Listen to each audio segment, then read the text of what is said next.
Hello दोस्तों, कैसे हो आप सब। स्वागत है आप सभी का हमारे चैनल नई एजुकेशन के ऊपर। आज हम पढ़ने वाले हैं चैप्टर सेकंड। इससे पहले वाले चैप्टर में हमने रिलेशन एंड फंक्शंस वाला चैप्टर पढ़ा था, जो कि पूरा किया था हमने, और पिछली वीडियो के अंदर सारा कुछ उसके अंदर समझा दिया गया था। आज हम पढ़ने वाले हैं इनवर्स ट्रिग्नोमेट्रिक फंक्शन, जो कि सेकंड चैप्टर है, जिसको प्रतिलोम त्रिकोणमितीय फलन कहते हैं। हमने 11th क्लास के अंदर त्रिकोणमितीय फंक्शन तो पढ़ लिए हैं। अब 12th क्लास के अंदर हमें इनवर्स त्रिकोणमितीय फलन पढ़ने हैं, इनवर्स वाले पढ़ने हैं। यानी कि हमने साइन थीटा पढ़ा, कोस थीटा पढ़ा, टेन थीटा पढ़ा, और उन सब से मिलने वाले जैसे फॉर्मूलाज ये सारे पढ़े। उन सब को हम इनवर्स फॉर्म में कन्वर्ट करके इस चैप्टर के अंदर पढ़ने वाले हैं। जैसे हमने साइन थीटा पढ़ा था, ठीक है, ये पढ़ा था हमने, इसको ट्रिग्नोमेट्रिक फंक्शन बोलते हैं। इस चैप्टर के अंदर अपने को साइन इनवर्स थीटा के बारे में जानकारी मिलेगी और सारा हम साइन इनवर्स थीटा के बारे में पढ़ लेंगे, ठीक है। तो हमें सबसे पहले पता होना चाहिए तीन चीजों के बारे में कि sine cos tan cosec sec cot, इनके जनरल वैल्यूज क्या होती हैं। तो हम तीन साइन कोस टेन के जनरल वैल्यूज पता कर लेंगे, बाकी का तो ऑटोमेटिक ही हो जाएगा। तो साइन कोस टेन के हमें जनरल वैल्यू पता होना चाहिए। तो सबसे पहली बात आ रही है अपने पास में जनरल वैल्यू की, या व्यापक मान जिसको अपन बोलते हैं।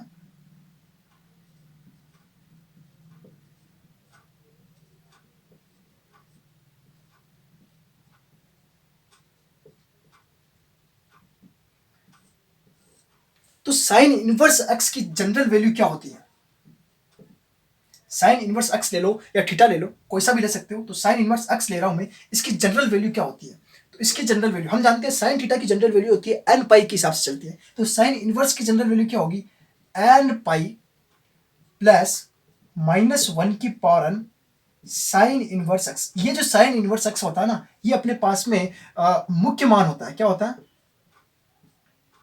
हालांकि मुख्य मान क्या होता है, हमें इसकी जनरल वैल्यू के क्वेश्चन तो इस चैप्टर के अंदर बहुत कम मिलेंगे। मेन ज्यादातर क्वेश्चन जो हमें मिले हैं मुख्य मान के मिले हैं। और मुख्य मान कैसे निकलते हैं कि ये जो साइन के रेंज सेट के अंदर जो भी मुख्य मान हो आएगा, तभी जाके वो मुख्य मान बनेगा। पहले मैं बताता हूँ कैसे निकालते हैं। तो पहले अपन कोस इनवर्स एक्स का जनरल मान देखते हैं। क्या होता है, 2n pi plus minus cos inverse X. ये कोस इनवर्स एक्स और इस कोस इनवर्स एक्स के अंदर फर्क है, मैंने बताया था, ये मुख्य मान है और ये एक जनरल कंडीशन है पूरी की पूरी। क्लियर है ना।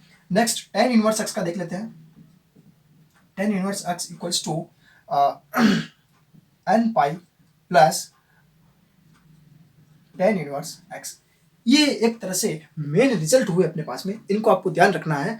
अब मैं बता रहा हूं आपको कि मुख्य मान कहां कहां से लेके आने हैं। जैसे मेरे पास में फॉर एग्जांपल मेरे पास में कोई क्वेश्चन आए, इनको नोट डाउन कर लेना आप वीडियो को पीछे लेके। जैसे कि मेरे पास में, जैसे ये आपके पास में रिजल्ट है, for example sine inverse 1/√2। Clear है ना। हम जानते हैं 1/√2 किसकी वैल्यू होती है। जैसे मेरे पास में ये क्वेश्चन आया कि साइन इनवर्स 1/√2, हमें तो इनवर्स फंक्शन के बारे में कुछ पता नहीं, लेकिन हम इतना जरूर जानते हैं कि साइन 45 की वैल्यू मेरे पास में 1/√2 होती है। ये आप जानते हो ना, साइन 45 की वैल्यू 1/√2 होती है मेरे पास में। तो अब 45 को आप ऐसे भी लिख सकते हो, साइन π/4। इसमें कोई दिक्कत वाली बात नहीं, 45 को साइन π/4। तो यहां पर मैं क्या लिख सकता हूं, साइन इनवर्स साइन π/4। तो यहां से साइन कैंसिल आउट होकर π/4 आंसर इसका आ जाएगा। इसकी वैल्यू क्या है, π/4। लेकिन हमें ये पता करना होता है कि π/4 मेरे पास जो आंसर आया है वो सही है या गलत है, इसका हमें पता होना चाहिए। इसी को कहते हैं कि मुख्य मान के अंदर ये बिलोंग कर रहा है या नहीं है, इसकी साइन इनवर्स एक्स की जो रेंज सेट है उसके अंदर ये बिलोंग कर रहा है या नहीं। तो हम इसी तरीके से sine cos tan cosec sec cot की रेंज सेट निकालने वाले हैं। उसके अंदर हमें पता चलेगा कि कौन सा मान उसके अंदर बिलोंग करता है या नहीं करता। तो चलते हैं, देखते हैं हम। तो सबसे पहले मैं बता रहा हूं साइन इनवर्स एक्स के बारे में। इसका परिसर बोल दो या रेंज बोल दो, ठीक है। देखिए साइन इनवर्स एक्स की और रेंज जो आती है कोडोमेन से आती है। कहां से आती है, मैंने आपको पहले ही बताया था, एक डोमेन सेट होता है, एक कोडोमेन सेट होता है। तो रेंज कहां से आएगी, हमेशा कोडोमेन सेट से आती है। अब साइन इनवर्स एक्स की वैल्यू होती है -1 से 1। अगर आप ग्राफ के अंदर भी देखा जाए तो साइन इनवर्स कहां से कहां तक होता है, देखिए इस तरह से चलता है साइन एक्स की ग्राफ, है ना। तो यहां से यहां तक, यानी हाईएस्ट वैल्यूज की ये होती है और ये होती है, यानी कि ये ऊपर वाली π/2, ये -π/2। तो इसकी और वो π/2 -π/2 दोनों ही क्लोज्ड इंटरवल के अंदर लिए जाएंगे, यानी कि इसकी रेंज जो होगी क्या होगी, -π/2 से +π/2 तक। क्लियर है। सिमिलर कोस का देखा जाए कोस इनवर्स एक्स की रेंज कहां से कहां तक होती है? देखिए कोस के अंदर जो वैल्यू होती है 0 से 1 तक की होती है, लेकिन कोस 0 पे 1 होता है, तो इसकी वैल्यू कहां से कहां तक आएगी? 0 से पाई पर, क्योंकि 0 पे 1 होता है, पाई पर क्या होता है? -1, यानी -1 से 1। ठीक है, क्लियर। इसी तरीके से अपन टेन की वैल्यू देखें, टेन इनवर्स एक्स का रेंज कहां से कहां तक आएगा? देखिए टेन के अंदर जो है टेन पाई बाई टू पे इन्फिनिटी वैल्यू होती है, लेकिन इन्फिनिटी को ले नहीं सकते अपन, इन्फिनिटी से कम या उससे माइनस इन्फिनिटी से प्लस इन्फिनिटी के मिड वाली वैल्यू लेनी होती है, तो अपन इसको क्या ओपन इंटरवल में ले लेंगे, यानी कि -π/2 से π/2। अरे भाई समझ में आ रहा होगा कैसे मैंने ये वैल्यू निकाल रहा हूँ इसकी रेंज से, क्योंकि अपन जब क्वेश्चन करेंगे ना तो क्वेश्चन को अपने को देखना पड़ेगा कि ये इसी रेंज में आ रहा है नहीं आ रहा है, इसके बाहर आ रहा है तो अपन इस रेंज में लेके आएंगे, फिर जाके अपना आंसर सही आएगा। क्लियर। साइन कोस 10 हो गया अपने पास में, कोसेक को देखते हैं। देखिए cosec inverse sine inverse x के जैसा ही होगा यहाँ पर, तो साइन के अंदर देखिए 0 पे 0 होती वैल्यू है, तो कोसेक के अंदर 0 पे इन्फिनिटी वैल्यू होती है, तो इन्फिनिटी को अपन ले नहीं सकते, इन्फिनिटी को छोड़ के सारी वैल्यू लेनी है, तो सेम यही सेट आ जाएगा अपने पास में -π/2 से π/2 में हमें किसको निकालना है? सिर्फ 0 को, सिर्फ एक एलिमेंट को निकालना है। समझ में आ गया? क्लियर। कोसेक इनवर्स हो गया अपने पास में, sec inverse, sec inverse X. Similar जिस तरह से अपन ने साइन को कोसेक इनवर्स की तरह से देखा, उसी तरीके से कोस को सेक। और ऐसा क्यों कर रहा हूं आप तो जानते होंगे, अगर आपने ट्रिग्नोमेट्रिक फंक्शन पढ़े हुए अच्छे से तो आपको पता होगा कि साइन का उल्टा करें 1/sin x equals to cosec x होता है, इसी तरह से 1/cos x equals to sec x होता है। ये पता होना चाहिए आपको, 11th क्लास का है तो इसका आ जाएगा अपने पास में 0 से पाई -0। क्लियर है? समझ में आ गया यहां तक। अब लास्ट बचा अपने पास में कोट इनवर्स एक्स। अब कोट इनवर्स एक्स के अंदर क्या होगा? देखिए जैसे अपन ने पढ़ा था टेन इनवर्स एक्स के अंदर -π/2 से π/2 के अंदर वैल्यू होती है, तो कोट के अंदर 0 कहां आता है? इन्फिनिटी कहां आ रहा है कोट के अंदर? जहां इन्फिनिटी वही सबसे हाईएस्ट वैल्यू देखनी पड़ती है अपने को। तो कोट के अंदर देखिए टेन 0 0 होता है, तो 0 का अपन उल्टा कर दे तो कोट 0 वाला इन्फिनिटी बन रहा है, तो 0 पर इन्फिनिटी है, इसका मतलब पाई, यानी कि 0 से पाई, और वो भी कौन सी वैल्यू आएगी अपने पास में? क्लोज्ड वाली, 0 से पाई वाली वैल्यू ली जाएगी अपने पास में की। ठीक है, तो आपको इनकी रेंज सेट समझ में आएगी। अब अपन इनके क्वेश्चन करेंगे ना, तो क्वेश्चन के अंदर जो भी आंसर आएगा वो इन्हीं रेंज के अंदर आना चाहिए। ये सारी रेंज आपको याद करनी होगी, इन्हीं रेंज के अंदर आना चाहिए, तभी जाके अपना आंसर से होगा। अब कुछ एग्जांपल और क्वेश्चन करके देखते हैं अपन क्या होता है। प्रश्नावली 2.1 का क्वेश्चन हमारे पास एक्सरसाइज 2.1 है, उसका क्वेश्चन है फर्स्ट वाला, साइन इनवर्स -1/2 अपने को ये निकालना है। तो अभी अपन ने रेंज सेट के ऊपर चर्चा की थी, तो इसका सॉल्यूशन उसी टाइप से अपन करेंगे। कैसे होता है सॉल्यूशन इसका? देखिए तो इसका सॉल्यूशन मैं कर रहा हूं, देखना। सबसे पहले अपन इसको किसके लेट कर लेते हैं, लेट वाई, यानी कि इसको अपन किसके इक्वल ले रहे हैं? माना y बराबर साइन इनवर्स -1/2। यहां तक क्लियर, कोई दिक्कत नहीं। अब ये जब इनवर्स फंक्शन होता है तो इसको अपन इधर ला सकते हैं, तो पूरी वैल्यू किसकी इक्वल हो जाएगी अपने पास में है? साइन वाई बराबर माइनस का 1/2। अब यहां पर अपने पास में वैल्यू आ रही है साइन वाई इक्वल्स टू -1/2, तो 1/2 की जगह पे मैं ये पुट कर सकता हूं यहां पर माइनस, देखिए 1/2 साइन के अंदर किसकी वैल्यू होती है? π/6 की वैल्यू होती है भाई, 30 पे आता है वैल्यू, तो ये आ जाएगा साइन π/6। और मैं ये भी जानता हूं sine minus theta equals to minus sine theta, ये तो पता होगा आपको। ठीक है, sine minus theta equals to minus sine theta, ये माइनस साइन थीटा है तो माइनस को अंदर ले जा सकते हैं अपन, यानी कि यहाँ पे क्या आ जाएगा? साइन माइनस का π/6। और ये वैल्यू किसके इक्वल चल रही थी? साइन वाई के। तो इन दोनों से मुझे क्या पता चला? y इक्वल्स टू क्या आ रहा है मेरे पास में? -π/6। अब ये सोल्यूशन होगा या नहीं होगा इसके ऊपर चर्चा होनी चाहिए। ये तो बड़े आराम से आप हर क्वेश्चन के अंदर निकाल लोगे, लेकिन आपको ये पता होना चाहिए कि ये मेरा इसका सोल्यूशन है या नहीं। तो उसके लिए हमें क्या देखना होता है कि साइन इनवर्स एक्स का, यानी कि साइन इनवर्स जो भी आपने माना, चलो साइन इनवर्स एक्स का रेंज सेट क्या होता है? इसका रेंज सेट होता है -π/2 से π/2, और ये जो भी वैल्यू आई आपके पास में वो इसके अंदर बिलोंग करनी चाहिए। तो क्या π/6 -π/2 से π/2 के अंदर बिलोंग करी? यस बिल्कुल करेगी, इसके बीच में ये बिलोंग कर रही है, देखिए। तो ये -π/6 इसका क्या हो जाएगा? सोल्यूशन हो जाएगा। तो ये इसके अंदर बिलोंग कर रहा है, तो y बराबर -π/6 साइन इनवर्स x की रेंज में आता है।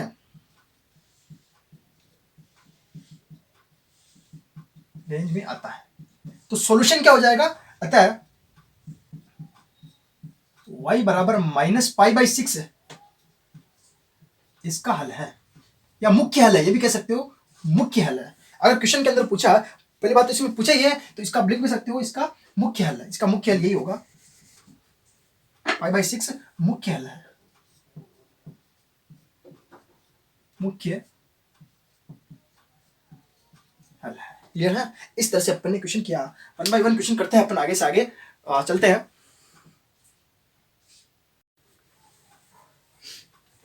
सेकंड वाला क्वेश्चन देखते हैं जल्दी से। सबसे पहले इसको y इक्वल्स टू लेट कर लेते हैं। y equals to cos inverse √3/2। इस कोस को इधर ले आएंगे अपन तो क्या हो जाएगा, कोस y इक्वल्स टू √3/2। अब कोस के अंदर √3/2 वैल्यू कहाँ पर मिलेगी हमें? बिल्कुल सिंपल है, जिस तरह से साइन में 1/2 होता है उसी तरह से कोस के अंदर √3/2 की वैल्यू होती है, यानी पीछे से उठ के आगे आ जाती है। तो ये वैल्यू क्या हो जाएगी अपने पास में, कोस π/6। अब इसी पे होगी ना इस पे, तो कोस π/6 इस बार सीधा ही मिल रहा है अपने को y इक्वल्स टू π/6। तो y इक्वल्स टू π/6 यानी कि y बिलोंग कर रहा है क्या, कौन सा रेंज सेट बताइए क्या होगा इस बार अपने पास में? Range set cos inverse x का रेंज सेट क्या होता है, 0 to पाई। ठीक है ना, ये होता है ना, कोस का रेंज सेट क्या होता है 0 से पाई। तो π/6 वैल्यू इसके अंदर बिलोंग कर जाएगी। तो y बराबर, तो अपन क्या कर सकते हैं, कोस इनवर्स √3/2 इक्वल टू π/6 मुख्य मान है या मुख्य हल है। नेक्स्ट क्वेश्चन देखिए, कोसेक इनवर्स 2 की वैल्यू निकालनी है हमें। सबसे पहले y इक्वल्स टू, सॉल्यूशन चल रहा है इसका, y equals to cosec inverse 2, cosec inverse इधर आ जाएगा, कोसेक वही हो जाएगा इक्वल्स टू 2। अब 2 वैल्यू किस पे होती है, देखिए कोसेक 2 चेक करनी है तो आप साइन 1/2 का उल्टा होता है 2, है ना, तो वो किस पे आता है π/6 पे। तो कोसेक वाई में भी ये π/6 पे वैल्यू होगी, किस इसी का उल्टा होता है। तो कोसेक y इक्वल्स टू ये हो जाएगा कोसेक π/6, यानी कि y की वैल्यू फिर से हमें π/6 ही मिल रही है, हर बार π/6 ही मिल रही है, लेकिन रेंज सेट चेंज हो जाएगा इसका। यानी कि कोसेक इनवर्स x का रेंज सेट बताइए क्या होता है, जो साइन का होता है ना रेंज सेट, वो कोसेक इनवर्स का होता है। साइन का क्या होता है -π/2 से π/2, बस इतना सा फर्क होता है, इसके अंदर क्या नहीं होना चाहिए, 0 में नहीं मिलना चाहिए, क्योंकि साइन 0 पे इन्फिनिटी बना हो रहा है, कोसेक 0 की वैल्यू इन्फिनिटी पे आ रही होती है साइन 0 वाले को देख के, तो ये 0 को हमें निकालना होता है, सेम वही होता है। तो π/6 इसके अंदर बिलोंग कर जाएगा, बिल्कुल करेगा। तो ये कोसेक इनवर्स 2 इक्वल्स टू π/6 क्या हो जाएगा, मुख्य मान हो जाएगा। समझ में आ गया होगा। एक थोड़ा डिफरेंट एग्जांपल लेके चलते हैं, इससे देखें। तो दोस्तों इस क्वेश्चन को थोड़ा ध्यान से समझना, इसके अंदर कैसे निकालना है कोस इनवर्स -1/2। हालांकि हम कोस की रेंज जानते हैं, क्लोज इंटरवल 0 to पाई होती है, लेकिन इसका सॉल्यूशन कैसे होगा, y इक्वल्स टू, सॉल्यूशन चल रहा है इसका, कोस इनवर्स -1/2। कोस को इधर ले आएंगे simply, cos y equals to -1/2। Minus ऐसे कैसे, 1/2 कोस के अंदर कौन सी वैल्यू होती है बताइए, 1/2 कोस के अंदर कौन सी वैल्यू थी, π/3 पे होती है, 60 के ऊपर आता है 1/2, यानी कि ये हो जाएगा कोस π/3। अब यहां से मेरे को इन दोनों को y इक्वल्स टू डायरेक्ट -π/3 निकला, माइनस को अंदर ले जाना पड़ेगा। अंदर कैसे ले जाए, यानी कि कोस को नेगेटिव कैसे करें, पहले तो अपन निकल लिया था साइन -θ इक्वल्स टू -sin θ, लेकिन कोस -θ तो कोस थीटा होता है, तो ऐसा तो होगा नहीं। तो हमारे पास अब ये रूल हमें फॉलो करना पड़ेगा, एटलस वाला ASTC। देखिए 90 पे अगर अपन चेंज करें तो पूरा ही फंक्शन ही चेंज होता था, लेकिन 180 या यहाँ पर चेंज किया जाए 360 के ऊपर तो फंक्शन चेंज नहीं होता है, पॉजिटिव नेगेटिव साइन चेंज हो जाते हैं। क्लियर?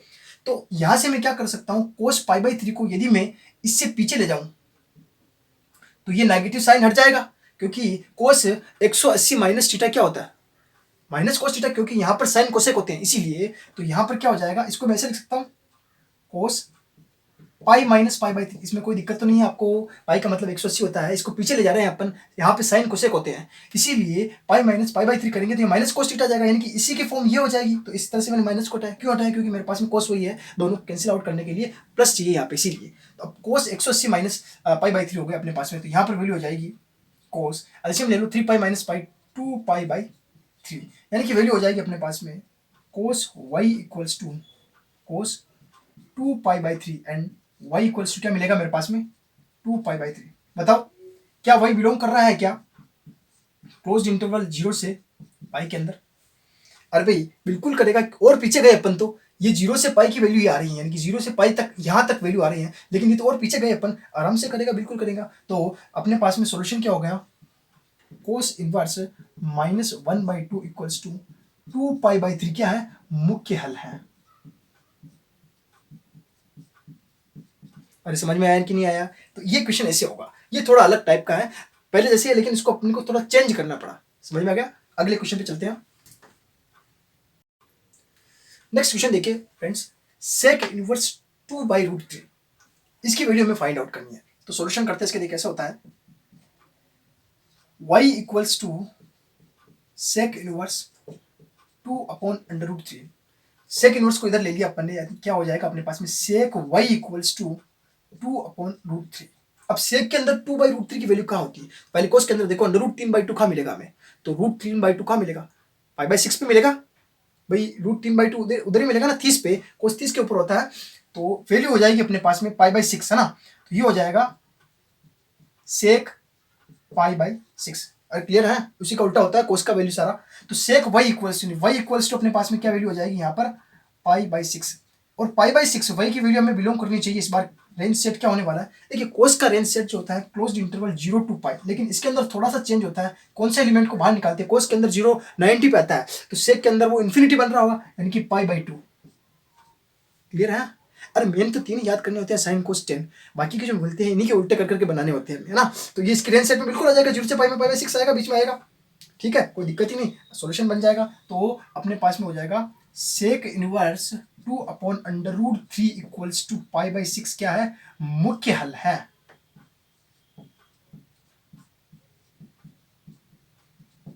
ये इस टाइप के क्वेश्चन में देखिए 3 क्वेश्चन एक साथ हो गए अपने पास में, जैसे कि 3 वैल्यू निकाल के फिर इसके अंदर रखेंगे और एक क्वेश्चन बनेगा। क्वेश्चन है अपने पास 11 number, tan inverse 1 plus cos inverse -1/2 plus sign inverse -1/2। अगर आपको फॉर्मूला पता हो तो इसका डायरेक्ट सॉल्यूशन होता है π/2, इसका डायरेक्ट π/4 डायरेक्ट कर लोगे। वो अपन आगे चलेंगे फॉर्मूले से कैसे करते हैं, लेकिन अभी अपन वैल्यू निकाल के करेंगे। क्लियर? फॉर्मूला भी आगे समझा दूंगा। नेक्स्ट वाला इसका 1.2 एक्सरसाइज करेंगे, उसके अंदर फॉर्मूला सारे फॉर्मूले अपन पढ़ लेंगे और फिर आराम से कर पाएंगे। तो पहले मैं एक एक करके इसको सॉल्यूशन करके फिर इसके अंदर रखने की कोशिश करता हूँ। देखिए, तो पहले इसको y मानूंगा, फिर इसको y, फिर इसको y, और तीनों का सॉल्यूशन ले लेके आएंगे, जैसे ना। तो सबसे पहले मैं tan इनवर्स y का सॉल्यूशन ले रहा हूँ, जैसे ना। Let y equals to tan inverse 1। तो ये क्या हो जाएगी वैल्यू अपने पास में, tan y इक्वल्स टू 1 को अपन लिख सकते हैं tan π/4। अरे भाई tan 1 की वैल्यू किस पे होती है, π/4 पे, 45 पे होती है। तो y इक्वल्स टू अपने पास में फर्स्ट रिजल्ट आ गया π/4, और y किसके इक्वल है, tan इनवर्स 1 के। tan इनवर्स 1 की वैल्यू क्या हो जाएगी अपने पास में, π/4। क्लियर है? First clear. Second, y equals to cos inverse -1/2, है ना, माइनस का ध्यान रखना। तो कोस y इधर आ जाएगा अपने पास में, cos y equals to -1/2। Minus को यही रखूं मैं। 1/2 किसकी वैल्यू होती है, देखिए साइन 1/2 होती है अपने पास में, 30 के ऊपर होती है। तो कोस के अंदर ये 60 पे चली जाएगी, यानी कि π/3 के ऊपर वैल्यू चली जाएगी। किसके ऊपर, π/3। यानी आप इसको ऐसे लिख सकते हो, ये किसकी वैल्यू होती है, कोस π/3। क्लियर? अब मैंने पहले ऐसा क्वेश्चन पहले भी आया था शायद, तो उसके अंदर मैंने कहा था कि इसको, इस माइनस को नहीं हटा सकते अपन डायरेक्ट, इसके लिए अपने को ये रूल पता होना चाहिए। तो हम पीछे चलेंगे 180 से, है ना। तो यहां हो जाएगा अपने पास में कोस पाई माइनस π/3। ऐसा क्यों कर रहे हैं, ये माइनस साइन को हटाने के लिए ऐसा कर रहे हैं। अगर माइनस साइन नहीं होता तो डायरेक्ट ही कर लेते हैं, माइनस साइन हटाने के लिए ऐसा कर रहे हैं। पीछे चलते हैं तो आराम से हमें माइनस मिल जाता है, क्योंकि यहाँ पर साइन और कोसेक की वैल्यू होती है अपने पास में। तो पाई माइनस π/3 कितना हो जाएगा, 3π माइनस π 2π/3 कोस 2π/3, जो कि किसके इक्वल है, कोस y के इक्वल है। यानी कि y की वैल्यू अपने पास में क्या आ जाएगी, 2π/3। क्लियर? यहाँ पे समझ में आएगा आपको कैसे किया मैंने? ठीक है, नेक्स्ट आगे बताता हूं मैं आपको साइन इनवर्स -1/2 की वैल्यू कैसे निकालते हैं। जैसे तो इसको y के इक्वल कर लेते हैं, y equals to sine inverse -1/2। बता दीजिए जल्दी से, साइन y इक्वल्स टू -1/2। ठीक है, ये वैल्यू किसके इक्वल हो जाएगी, -1/2, माइनस यही रखूं मैं, 1/2 π/6 के इक्वल होती है। तो यहां क्या लिख सकता हूं, साइन π/6। ठीक है, और इसको और क्या सेट कर सकते हैं अपन, sine minus theta equals to minus sine theta. यानी कि इसको और आगे मैं चाहूं तो ऐसे भी लिख सकता हूं, साइन -π/6। अब आप कहोगे सर इसको तो ऐसा किया नहीं, इसको ऐसे क्यों किया, क्योंकि इसके अंदर अपने पास में फॉर्मूला होता है कि sine minus theta equals to minus sine theta. यानी कि माइनस को बाहर निकाला जा सकता है, लेकिन इसमें से माइनस बाहर नहीं निकाल सकते हैं। इसके अंदर फॉर्मूला होता है cos minus theta equals to cos theta. यानी कि कोस के अंदर माइनस बाहर नहीं निकलता, हट जाता है। यहाँ पर तो माइनस बाहर निकल जाता है, इसीलिए अपन माइनस को अंदर ले सकते हैं आराम से। ठीक है ना? अब आगे चलते हैं अपन। तो आगे की वैल्यू अपने पास में ये आ रही है, ये माइनस थीटा, तो y equals to sine y equals to minus sine π/6। Clear? ये साइन से साइन तो आपका अंदर चला गया था, सॉरी अंदर अंदर ले लिया था अपन ने, तो ये आ जाएगा माइनस, तो ये आ जाएगा अपने पास में y इक्वल्स टू माइनस का पाई बाई सिक्स। यानी कि तीनों रिजल्ट अपने पास में आ चुके हैं। इनको वन वन करके एक एक बारी करके इसके अंदर रखते हैं। तो टेन इनवर्स वन की वैल्यू अपने पास में थी पाई बाई फोर, प्लस ये आ गया अपने पास में टू पाई बाई थ्री, और लास्ट वाली वैल्यू आई अपने पास में माइनस के पाई बाई सिक्स। ठीक है, तो पहले इन दोनों का अल्सियम लेके सोल्व करने की कोशिश करता हूँ इसे। तो प्लस इनका अल्सियम आ जाएगा, इसमें मेरे पास में सिक्स, तीन दूना छः, दो दूना चार पाई माइनस पाई। क्लियर? तो ये हो जाएगा सॉल्यूशन इसका pi by four plus four pi में से ये चला गया तो थ्री पाई बाई सिक्स, और फिर कैंसिल आउट हो जाएगा जो two time pi by two. अब पाई बाई फोर और पाई बाई टू कितना हो जाएगा अपने पास, फिर से अल्सियम ले लो इसका। अल्सियम आ जाएगा अपने पास में फोर, ये हो जाएगा टू पाई प्लस पाई, तो ये हो जाएगा थ्री पाई बाई फोर, और यही अपना क्या हो जाएगा आंसर। क्लियर?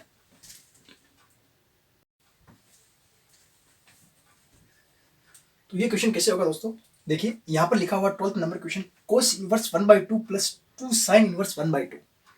वैसे अपन जैसे पहले किया था, बारी बारी एक एक को सोल्व करेंगे, फिर इसके अंदर वैल्यू रखेंगे और आंसर निकालेंगे। तो पहला अपन में ले रहा हूँ सॉल्यूशन के अंदर cos inverse one by two को, तो y equals to cos inverse one by two. Cos को इधर ले लेता हूँ मैं, cos y equals to one by two, और वन बाई टू कोस के ऊपर किसकी वैल्यू होती है, वन बाई टू कोस के ऊपर किसकी 60 की वैल्यू होती है, यानी कि पाई बाई थ्री। तो ये बन जाएगा मेरे पास में कोस पाई बाई थ्री, यानी कि y की वैल्यू मेरे पास यहाँ से निकली पाई बाई थ्री। ये तो इजी है, और पाई बाई थ्री बिलोंग भी करता है जीरो से पाई के अंदर, लिख भी सकते हो ऐसे, क्योंकि कोस की रेंज सेट ये होती है अपने पास में। एंड दूसरा है अपने पास में सोल्व करने के लिए y equals to sine inverse one by two. Clear? तो ये हो जाएगा अपने पास में sine y equals to one by two, जो कि होता है अपने पास में साइन वन बाई टू 30 पे होती है, यानी पाई बाई सिक्स। क्लियर? तो y इक्वल्स टू हो जाएगा पाई बाई सिक्स, और ये वैल्यू भी अपने को आराम से मिल जाती है, belongs to minus pi by two से पाई बाई टू में आराम से मिलती है, कोई दिक्कत ही नहीं। दोनों ही वैल्यू उठा के यहाँ रख सकते हैं अपन। तो ये वैल्यू हो जाएगी पहली वाली pi by three plus two multiply pi by six, यहाँ से कैंसिल आउट हो जाएगा तीन बार। तो इन दोनों को ऐड करेंगे तो कितना हो जाएगा, एक पाई बाई थ्री और एक पाई बाई थ्री दोनों मिलके दो पाई बाई थ्री हो जाएंगी, और ये अपने आंसर बन जाएगा। इतना आसान क्वेश्चन है। ऐसे लड्डू बढ़ते हैं एग्जाम के अंदर, बोर्ड के अंदर, अगर अच्छे से अपन समझ पाए क्वेश्चन तो आराम से कर पाते हैं। नेक्स्ट क्वेश्चन देखते हैं। अब इस क्वेश्चन का सॉल्यूशन कैसे होगा, 13 नंबर क्वेश्चन है, और इसके अंदर ये एमसीक्यू वाला है, यानी कि ए शायद इसके अंदर या एबीसीडी इसके अंदर ऑप्शंस दिए हुए हैं। अब इसके अंदर कोई नंबर तो है नहीं, तो अपन क्या निकाल सकते हैं इसके अंदर, केवल रेंज सेट निकाल सकते हैं। y equals to sine inverse x की क्या निकाल सकते हैं, रेंज सेट निकलेगी, और साइन इनवर्स x की रेंज सेट अपन जानते हैं क्या होती है, माइनस पाई बाई टू से पाई बाई टू के बीच में। ठीक है, और इक्वल वाली रेंज सेट होगी, क्या होगी, इक्वल वाली। जो y की जो वैल्यू होगी अपने पास में, y लेस देन इक्वल होगा, लेस देन इक्वल होगा माइनस पाई बाई टू इधर, और इधर minus pi by two. Clear? ये इसकी रेंज सेट हो जाएगी, और इसका सोल्यूशन ऐसे हो जाएगा। नेक्स्ट ये वाला क्वेश्चन देखना, इट्स वेरी इंपॉर्टेंट क्वेश्चन है ये। टेन इनवर्स अंडर रूट तीन minus sec inverse minus two, कैसे सोल्यूशन होगा इसका। तो फर्स्ट अपन इसको लेके फिर इसको अलग अलग लेके सोल्व करते हैं। तो फर्स्ट इसको लेते हैं अपन y equal to tan inverse root three, तो यहां से अपने पास में वैल्यू हो जाएगी tan y equals to root three. अब आप जानते होंगे tan y equals root three किसकी वैल्यू होती है, देखिए वन अपॉन रूट थ्री जो वैल्यू होती है टेन 30 की वैल्यू होती है, और रूट थ्री जो वैल्यू होती है टेन 60 की वैल्यू होती है। टेन 60 का मतलब क्या हो गया, पाई बाई थ्री। 60 का मतलब क्या हो गया, पाई बाई थ्री, यानी कि ये हो जाएगी value ten pi by three, यानी कि y इक्वल्स टू अपने पास यहाँ कहाँ से मिलेगा, पाई बाई थ्री। क्या ये रेंज सेट के अंदर बिलोंग कर रहा है, क्या टेन की रेंज सेट के अंदर बिलोंग करेगा, बिल्कुल कर जाएगा। टेन की रेंज सेट अपने पास में क्या होती है, टेन की रेंज सेट होती है अपने पास में पाई बाई टू से ओपन के अंदर y बिलोंग्स टू ओपन में माइनस पाई बाई टू से, ओपन में ध्यान रखना है, इंटरवल का हमेशा ध्यान रखना, open minus pi by two से प्लस पाई बाई टू के बीच में आराम से बिलोंग कर जाएगा पाई बाई थ्री, कोई दिक्कत वाली बात ही नहीं। नेक्स्ट देखते हैं अपन इसका सेकंड वाला पार्ट, क्या लिखा हुआ, y equals to sec inverse, सबसे बड़ी दिक्कत ये देगा माइनस। अगर माइनस नहीं होता डायरेक्ट अपन सेक से कर लेते हैं और इजी भी पड़ता, लेकिन यहाँ माइनस है तो अपन इसको क्या करते हैं, सेक को कोस में चेंज करके कर लेते हैं और इजी पड़ेगा। तो यहां से अपने पास में वैल्यू हो जाएगी sec y equals to minus two. आप जानते होंगे सेक थीटा को अपन कोस थीटा में कैसे चेंज कर सकते हैं, sec y equals to one upon cos y, आराम से होता है। तो अगर अपन इन दोनों का उल्टा करें तो यहाँ क्या हो जाएगा, 1/sec y इक्वल्स टू -1/2, दोनों को उल्टा कर दिया। यहाँ तक क्लियर, समझ में आ रहा होगा। तो इसको अगर ऊपर ले जाऊंगे तो क्या हो जाएगा, cos y इक्वल्स टू -1/2। अरे भाई क्लियर है, -1/2 आ गया अपने पास में। यहाँ पर माइनस बाहर ही रखूं मैं, 1/2 कोस के अंदर कहाँ पे होता है, तो 1/2 कोस के अंदर कहाँ मिलेगा अपने, 60 के ऊपर मिलेगा। 60 यानी कि π/3, यानी कि यहाँ अपन कर सकते हैं cos π/3। अब यहाँ नेगेटिव जो नंबर है इसको अपने को अंदर ले जाना। पहले जैसे अपने पहले किया था, 180 से पीछे चलेंगे तो ये अंदर आ जाएगा, तो यहाँ हो जाएगा cos पाई माइनस π/3। अरे भाई समझ में आ रहा है। आप कहोगे सर सेक से कोस में क्यों चले गए, क्योंकि इजी करना था मेरे को। अगर सेक से आप डायरेक्ट नेगेटिव साइन अंदर कैसे ले जाते, दिक्कत आती। तो कोस के अंदर चेंज करने से क्या है, थोड़ा इजी हो गया, इसीलिए मैंने इसको चेंज किया। ऐसा कुछ नहीं है। तो इसको थोड़ा सोल्व किया तो 3π माइनस पाई क्या हो जाएगा, 2π कोस 2π/3। तो ये हो जाएगा, कोस y की वैल्यू आई अपने पास में, y इक्वल्स टू आ गई अपने पास में 2π/3। ये बिल्कुल बिलोंग कर जाएगी इसके अंदर, क्लोज्ड 0 से पाई के अंदर बिल्कुल बिलोंग करेगी, आराम से बिलोंग कर रही है। दोनों वैल्यू अपने पास में आ गई। क्वेश्चन के अंदर रख दीजिए। क्वेश्चन अपने पास में क्या है, पहली वैल्यू है √3 वाली जो अपन ने निकाली थी पाई। तो इसका सोल्यूशन देखते हैं अपन। तो इसकी वैल्यू आई थी अपने पास में π/3, इसकी वैल्यू आई थी 2π/3। तो ये आ जाएगा अपने पास में π/3 माइनस 2π/3। क्लियर। और इन कैल्शियम लेंगे अपन तो आ जाएगा अपने पास में 3, और -2π में से पाई निकल गया तो एक पाई बचेगा, पाई और वो भी बचेगा माइनस का। तो आंसर इसका अपने हो जाएगा माइनस के π/3, और ये इसका आंसर हो जाएगा। क्लियर।